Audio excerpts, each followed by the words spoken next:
মুরলির তারিখ 24শে জুলাই 2024। ওম শান্তি। মধুবন থেকে বাপদাদা বলছেন, মিষ্টি বাচ্চারা, বাবার থেকে হোলসেল ব্যবসা করতে শেখো। হোলসেল ব্যবসা হল মনমনাভব। অল্ফকে বা যিনি এক, সেই পরম পিতাকে স্মরণ করা আর করানো, বাকি সব হল রিটেল। প্রশ্ন, বাবা তাঁর নিজ গৃহে কোনো বাচ্চাদের ওয়েলকাম করবেন? উত্তর, যে বাচ্চারা ভালোভাবে বাবার মতো অনুযায়ী চলে, আর কাউকে স্মরণ করে না, দেহ সহ দেহের সকল সম্বন্ধের থেকে বুদ্ধিযোগ ছিন্ন করে একের স্মরণে থাকে, সেই রকম বাচ্চাদের বাবা নিজ গৃহে রিসিভ করবেন। ওম শান্তি। বাচ্চাদের নিজের বাবার আর শান্তিধাম, সুখধামের স্মরণে বসতে হবে। আত্মাদের বাবাকেই স্মরণ করতে হবে, এই দুঃখধামকে ভুলে যেতে হবে। এ হল বাবা আর বাচ্চাদের মধুর সম্বন্ধ। এত মধুর সম্বন্ধ আর কোনো বাবার হয় না। সম্বন্ধ এক হয় বাবার সাথে, আবার টিচার আর গুরুর সাথেও হয়। এখন এক্ষেত্রে এই তিনিই হল এক। এটাও বুদ্ধিতে স্মরণে থাকুক, খুশির কথা তো না।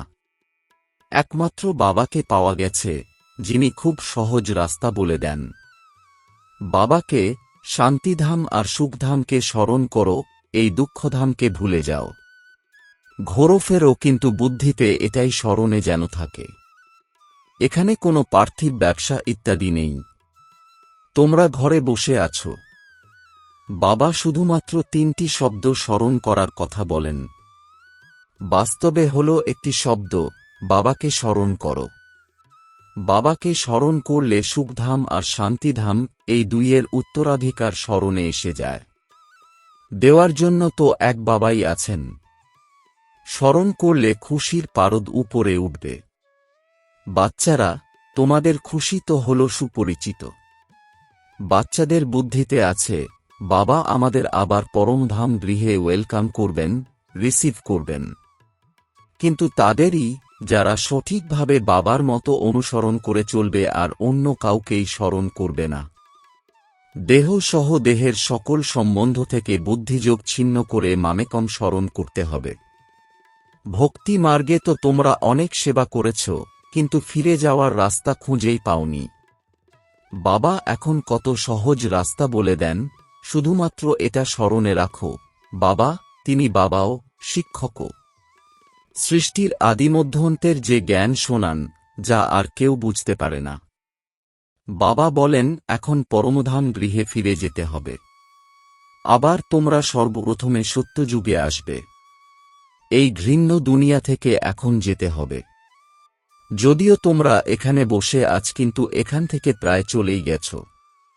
বাবাও খুশি হন, তোমরা অর্থাৎ বাচ্চারা বাবাকে অনেক আগে থেকেই ইনভাইট করেছ। এখন আবার বাবাকে রিসিভ করেছ। বাবা বলেন, আমি তোমাদের খুব সুন্দর সুন্দর ফুল তৈরি করে তবে শান্তিধামে রিসিভ করব। তোমরা আবার নম্বর অনুযায়ী চলে যাবে। কত সহজ! এইরকম বাবাকে ভুলে যেতে নেই। ব্যাপার তো খুবই মধুর আর সহজ সরল। একটাই কথা, অল্ফকে অর্থাৎ এক পরমাত্মার স্মরণ করো। যদি ডিটেলে বোঝায়ও পরে আবার বলে অল্ফকে স্মরণ করো, দ্বিতীয় কাউকে নয়। তোমরা হলে জন্মজন্মান্তরের প্রিয়তমা একজনই প্রীতমের। তোমরা গেয়ে এসেছ, বাবা তুমি এলে আমরা তোমারই হয়ে যাব। এখন তিনি এসেছেন, তাই একেরই হওয়া চাই। নিশ্চয় বুদ্ধি বিজয়ন্তী। বিজয় প্রাপ্ত করবে রাবণের উপরে। তারপর আসবে রামরাজ্যে। কল্প কল্প তোমরা রাবণের উপর বিজয় প্রাপ্ত করেছ। ব্রাহ্মণ হয়েছ আর বিজয় প্রাপ্ত করেছ রাবণের উপর। রামরাজ্যের উপরে তোমাদের অধিকার আছে। বাবার সাথে পরিচিত হয়েছ আর রামরাজ্যের উপর অধিকার প্রাপ্ত করেছ। তবুও পুরুষার্থ করতে হবে উচ্চ পদ প্রাপ্ত করার। বিজয় মালাতে আসা চাই। বিজয় মালা হল অনেক লম্বা। রাজা হলে তো সবকিছু পাওয়া যাবে। দাসদাসীরা সবাই নম্বর অনুযায়ী হয়। সবাই একরকম হয় না। কেউ কেউ অনেক কাছের হয়ে থাকে, যা রাজারানী খায়, যা কিছু হেঁসেলে হয় সেই সব কিছু দাস দাসীদের মেলে, যাকে ৩৬ প্রকারের ভোজন বলা হয়। লক্ষ গুণের অধিকারী রাজাদেরই বলা হয়, প্রজাকে লক্ষগুণ অধিকারী বলা হয় না। যদিও ওখানে সম্পদের পরোয়া থাকে না, কিন্তু এগুলো দেবতাদের লক্ষণ। যত স্মরণ করবে ততই সূর্যবংশীতে স্থান পাবে। নূতন দুনিয়াতে আসতে হবে তো না, মহারাজা মহারানী হতে হবে। বাবা নলেজ দেন নর থেকে নারায়ণ হওয়ার, যাকে রাজযোগ বলা হয়। তবে ভক্তি মার্গের শাস্ত্র তোমরাই সবচেয়ে বেশি পড়েছ। সবচেয়ে বেশি ভক্তি তোমরা অর্থাৎ বাচ্চারা করেছ। এখন বাবার কাছে এসে মিলিত হয়েছ। বাবা তো রাস্তা খুবই সহজ দেখান আর সরল কথা বলেন যে বাবাকে স্মরণ করো। বাবা বাচ্চা বাচ্চা বলে বোঝান। বাবা নিজেকে বাচ্চাদের কাছে সমর্পণ করেন। তোমরা তাঁর উত্তরাধিকারী, তাই তো তিনি তোমাদের কাছে নিজেকে সমর্পণ করেন। তোমরাও বলেছিলে বাবা তুমি এলে আমরা নিজেকে সমর্পণ করব, তন্মন্ধন সহ নিজেকে সমর্পণ করব।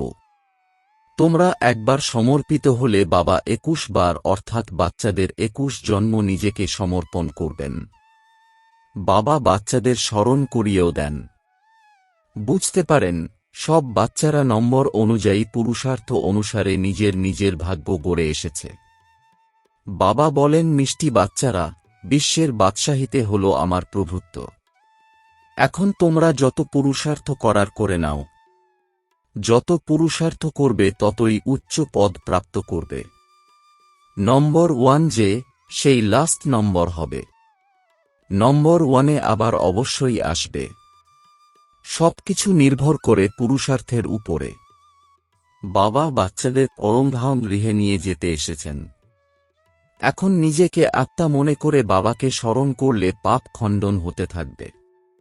ওটা হলো কাম অগ্নি, এটা হলো যোগ অগ্নি। কামনার অগ্নিতে জ্বলতে জ্বলতে তোমরা কুৎসিত হয়ে গেছ, একদম ছাই হয়ে পড়ে আছো। এখন আমি এসে তোমাদের জাগৃত করি। তমপ্রধান থেকে শতপ্রধান হওয়ার যুক্তি বলে দিই, একদম সিম্পল। আমি হলাম আত্মা। এতকাল দেহ অভিমানে থাকার কারণে তোমরা উল্টোভাবে ঝুলছ।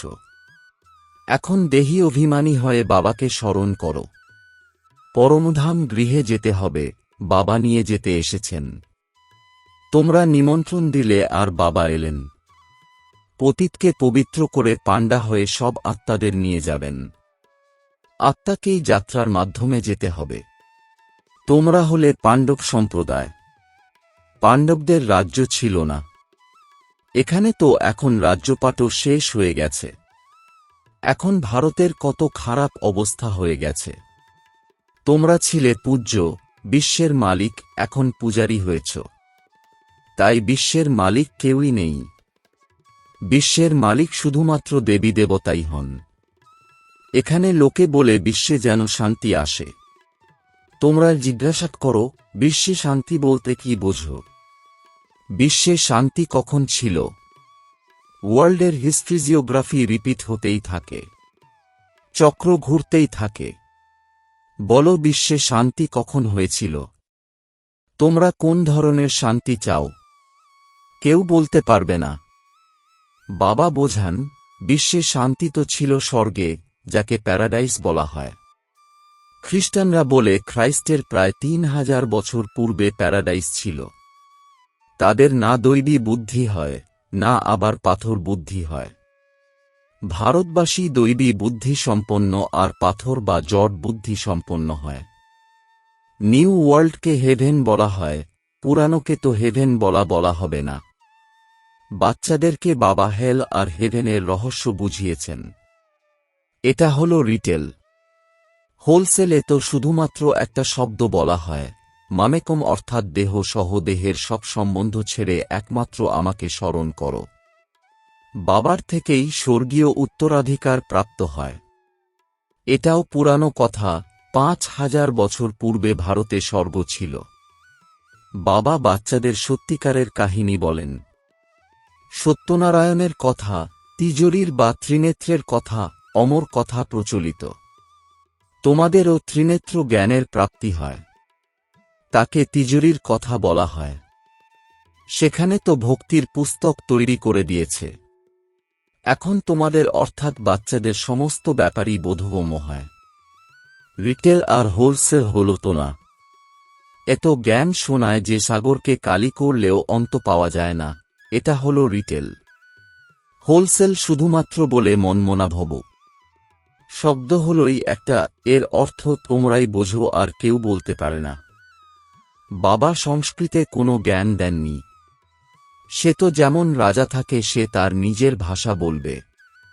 নিজেদের ভাষা তো হিন্দিই হবে। তবে সংস্কৃত কেন শেখা উচিত? কত পয়সা খরচ করে। তোমাদের কাছে যে কেউই আসবে তাকে বলো, বাবা বলেন আমাকে স্মরণ করলে শান্তিধাম সুখধামের উত্তরাধিকার প্রাপ্তি হবে। এটা বুঝতে চাইলে বসে বোঝো। এছাড়া আমাদের কাছে আর অন্য কোনো কথা নেই। বাবা অল্পই বোঝান। অল্প অর্থাৎ এক বাবার থেকেই উত্তরাধিকার প্রাপ্ত হয়। বাবাকে স্মরণ করলে পাপ বিনষ্ট হয়ে আবার পবিত্র হয়ে শান্তিধামে ফিরে যাবে। বলাও হয় শান্তি দেবা। বাবাই হলেন শান্তির সাগর, সেই জন্য ওনাকেই স্মরণ করা হয়। বাবা যে স্বর্গ স্থাপনা করেন সে তো এখানেই। সূক্ষ্মবতনে কিছুই নেই। এ তো সাক্ষাৎকারের ব্যাপার। ওইরকম ফরিস্তা হতে হবে। এখানেই হতে হবে। ফরিস্তা হয়ে আবার পরমধাম গৃহে ফিরে যাবে। রাজধানীর উত্তরাধিকার বাবার থেকে প্রাপ্ত হয়। শান্তি আর সুখ এই দুই উত্তরাধিকারই প্রাপ্ত হয়। বাবা ব্যতীত আর কাউকেই সাগর বলা যায় না। বাবা যে হলেন জ্ঞানের সাগর, তিনিই সকলের সদ্গতি করতে পারেন।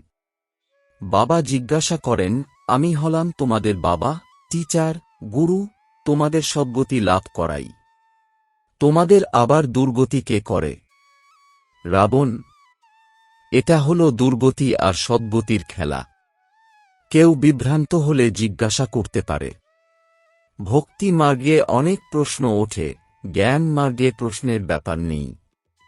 শাস্ত্রে তো শিব বাবা থেকে শুরু করে দেবতাদেরও কত গ্লানি করা হয়েছে, কাউকেই ছাড়েনি। এটাও পূর্বনির্ধারিত ড্রামা, আবারও করবে। বাবা বলেন এই দেবী দেবতা ধর্ম খুবই সুখদায়ক। আর এই দুঃখ থাকবে না। বাবা তোমাদের কত বিচক্ষণ করে তোলেন। এই লক্ষ্মীনারায়ণ হল বিচক্ষণ, তবেই তো বিশ্বের মালিক হন। অবিবেচক তো বিশ্বের মালিক হতে পারে না। তোমরা তো প্রথমে কাঁটা ছিলে, এখন ফুলে পরিণত হচ্ছ, সেই জন্য বাবাও ক্লাসে গোলাপ ফুল নিয়ে আসেন। এই রকম ফুল হতে হবে। নিজে এসে ফুলের বাগান তৈরি করেন।